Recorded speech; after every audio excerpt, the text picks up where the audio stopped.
अस्सलाम वालेकुम, कैसे हैं आप सब। आई होप कि आप सब ठीक ठाक होंगे और वेलकम है आप सबका आपके अपने YouTube channel my own garden पे। वीडियो स्टार्ट करने से पहले हमेशा की तरह एक हम्बल सी रिक्वेस्ट है कि अगर आप मेरे चैनल पे फर्स्ट टाइम आ रहे हैं तो काइंडली मेरे चैनल को सब्सक्राइब कर दें, और अगर आपको मेरी वीडियो अच्छी लगती है, इन्फॉर्मेटिव लगती है, तो मेरी वीडियो को लाइक भी कर दें। आप सबका बहुत बहुत शुक्रिया। तो ये जनाब मैं आप लोगों के साथ शेयर कर रही हूँ जो कटिंग्स मैंने आप लोगों के साथ पानी के अंदर लगानी शेयर की थी, उन तमाम के अंदर रूट्स जो हैं वो आ चुकी हैं, और उनको मैंने इन छोटे छोटे जो डिस्पोजेबल ग्लासेस हैं इनके अंदर जो है वो सॉइल भर के लगा दिया है। सबसे ज़्यादा खुशी जो है वो मुझे इस कलर की है, क्योंकि जो मेरे कोलियस का ये वाला कलर था, मैंने उस वीडियो में आप लोगों के साथ शेयर भी किया था कि ये जो है वो सबसे लेट इसने ग्रोथ स्टार्ट की थी, और ये एक कलर जो है वो इसका सिर्फ तकरीबन एक ही प्लांट मेरे पास, एक ही पॉट था। तो अब माशाल्लाह से इसके अंदर जो कटिंग्स मैंने लगाई थी तो उसके अंदर से अब मज़ीद प्लांट्स भी बन जाएंगे। ये रेड हेरेसिन का प्लांट है, ये भी माशाल्लाह से ग्रो हो गया है। उसके अलावा ये दूसरा इसका पॉट है जो मैंने फ़र्स्ट वाला आपको कोलियस दिखाया है उसका, और ये जो साथ आप देख रहे हैं ये तीसरा जो है वो इसका पॉट है। पॉट तो आप नहीं कह सकते, तीसरा कप है। 3 कप्स में ये लगा हुआ है, और बाकी जो है वो मेरे जो दूसरे वाले कोलियस हैं वो मैंने इसके अंदर ट्रांसप्लांट किए हैं। अच्छा, ट्रांसप्लांट करना इस टाइम पे क्यों ज़रूरी था? इसलिए ज़रूरी था कि पानी के अंदर मैंने अभी ये सारा जो आपको प्रोसेस अभी मैं दिखा रही हूँ जिसके अंदर रूट्स वगैरह आई हैं, ये इस पानी के कैन के अंदर मैंने नहीं लगाई थी, बल्कि जो मैंने आप लोगों के साथ उस बॉटल के अंदर बताई थी वो एक कंटेनर था, उसके अंदर सिर्फ निकाल के इसके अंदर मैंने इसलिए रखा है ताकि पानी थोड़ा सा चेंज कर लूँ।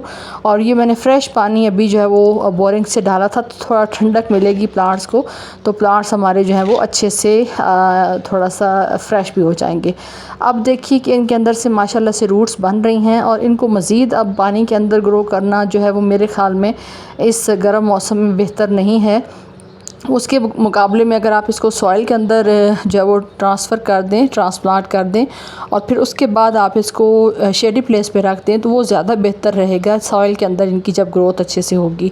अच्छा, ये जो आप छोटे पत्तियों वाले देख रहे हैं कोलियस, इनको मैं एक ही ग्लास के अंदर लगाऊंगी, क्योंकि ये ज़ाहिर है एक ही कलर भी है और वैरायटी भी है। तो अब मेरे पास और इस टाइम पे डिस्पोजेबल ग्लासेस नहीं थे, तो मैं एक ही जो ग्लास है उसके अंदर जो वो लगा रही हूँ।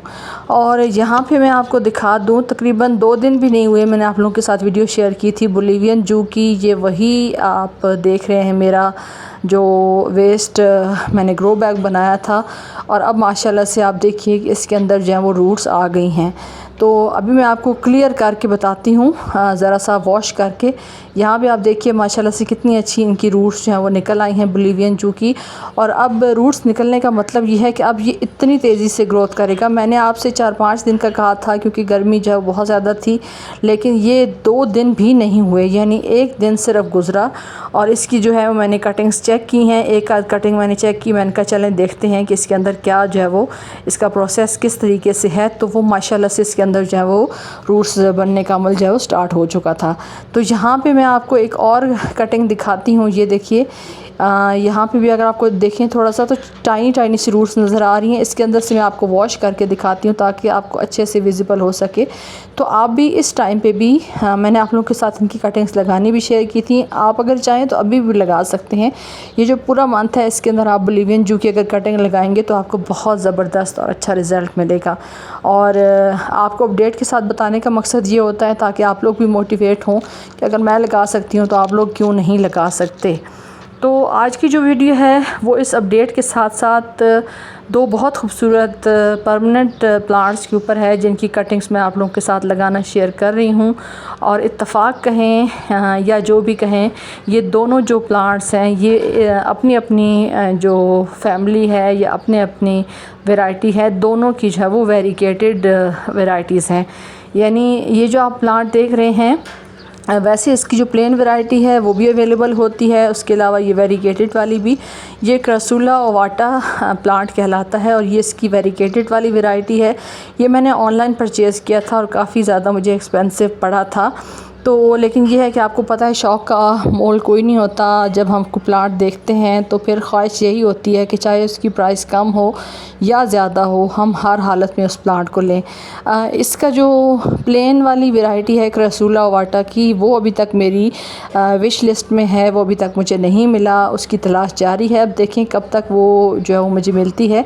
तो ये जो क्रासूला वैरायटी है ये जेट प्लांट की फैमिली है और इसकी जो आमतौर पे इसे जेट प्लांट भी कहा जाता है, लेकिन ये जेट प्लांट नहीं है, ये क्रासूला ओवाटा है। और इसके अंदर जो है वो छोटी लीफ वाली भी होती है वैरायटी और बड़े लीफ वाली भी। दूसरी जो आप प्लांट देख रहे हैं ये भी वेरीगेटेड प्लांट है और ये मैंने सर्दियों में परचेज़ किया था। और ये जो वैरायटी है ये आपकी जो क्लांचू वैरायटी होती है उसमें वेरीगेटेड वाला है।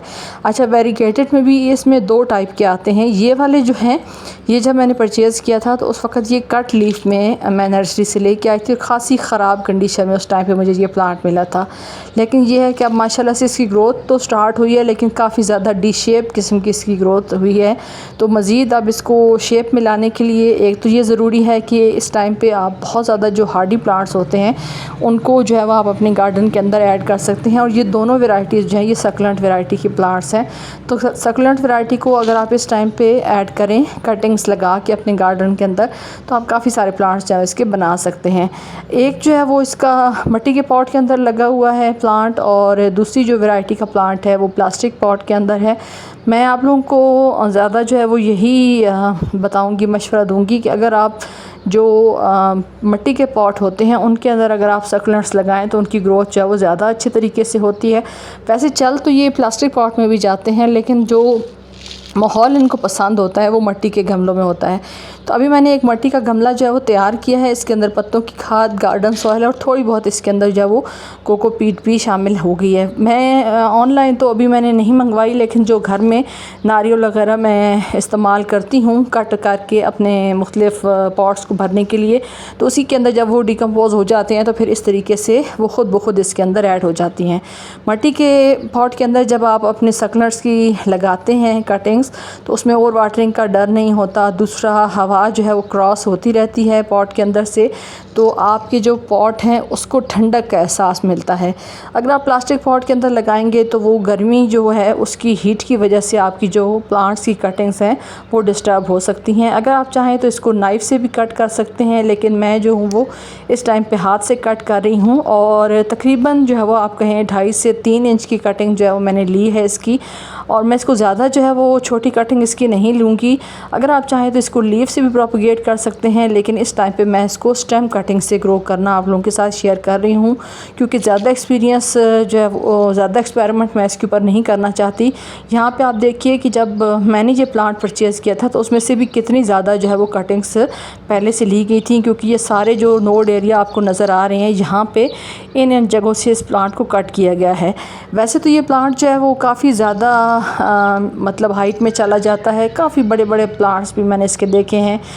कई जगहों पे इसका ट्रंक इतना ज़्यादा मोटा होता है कि 18 से 20 साल पुराना जो प्लांट है वो भी मैंने इसकी वैरायटी का देखा हुआ है। तो इसका मतलब ये है कि ये साल साल चलता है और इसका जो ट्रंक है या तना है वो बहुत अच्छे तरीके से ग्रोथ करता रहता है, फैलता रहता है और काफ़ी चौड़े चौड़े बड़े बड़े तने जो है वो मैंने इसके देखे हैं।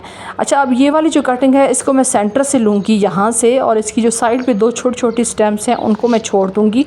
उनको छोड़ किस लिए रही हूँ, उनको इसलिए छोड़ रही हूँ कि सेंटर से जब आप इसको कट करेंगे तो जो साइड पे दोनों छोटी छोटी स्टेम्स हैं उनको एनर्जी मिलेगी, और बजाय इसके कि जो सेंटर वाली एक स्टेम जो है वो ग्रो हो रही थी उसके मुकाबले में इस साइड पे 2 जो स्टेम्स जो हैं ये जब ग्रो करेंगी तो ये ज़्यादा जो है वो बुशी लगेगा और अच्छे से इसको जितनी एनर्जी चाहिए होगी वो मिल जाएगा। तो यहाँ से अब मैंने इसको कट कर दिया है। अब इसकी साइड पे जो 2 स्टेम्स हैं उनको अच्छे से एनर्जी मिलेगी और वो अच्छे से ग्रो होंगी। अच्छा, ज़रूरी नहीं है कि आप इसको किसी टूल की मदद से डिग करके होल करके करें। आप इसको, इसकी स्टेम की थिकनेस इतनी ज़्यादा होती है कि आप इसको इसी तरीके से भी लगा सकते हैं। और नेक्स्ट जो है वो अब मैं देखती हूँ अगर इसमें से कुछ हो सकता है। यहाँ से ये देखिए इन फ्यूचर इसके अंदर से भी स्टेम निकलेगी, लेकिन अब मैं मज़ीद इसकी कटिंग्स जो है वो नहीं लूँगी। ये 3 जो ब्रांचेस हैं ये इनको मैं रहने दूँगी ताकि मेरा प्लांट जो है वो अच्छे से ग्रोथ करता रहे। अब नेक्स्ट दूसरे प्लांट की तरफ आते हैं। इसके अंदर भी अब काफ़ी डी शेप हो चुका है, तो 2 कटिंग्स इसमें से भी मैं लूँगी।